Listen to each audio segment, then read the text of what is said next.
इस अशार दे हर फिक्रे के अल्फाज पहले हो या आखिरी बड़े काबिल तवज्जो है कि तूर पर रिफ़अत लामकानी कहा लंदरानी कहा मर्रानी कहा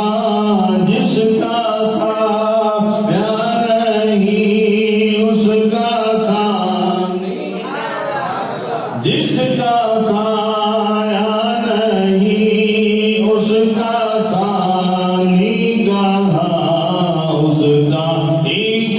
मौजज़ा आज की रात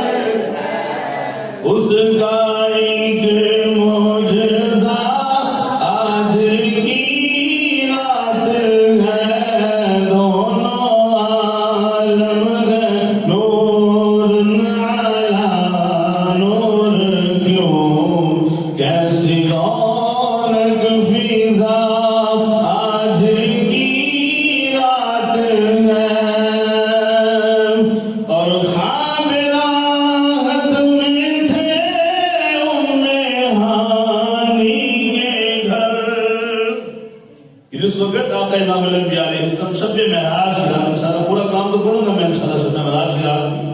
ये सिर्फ फासले कलाम आखिर शेर पढ़ रहा हूँ कि वाक़या मेराज की इब्तिदा को बयान कर दिया, चंद जुमलों के अंदर मोती परो दिए कि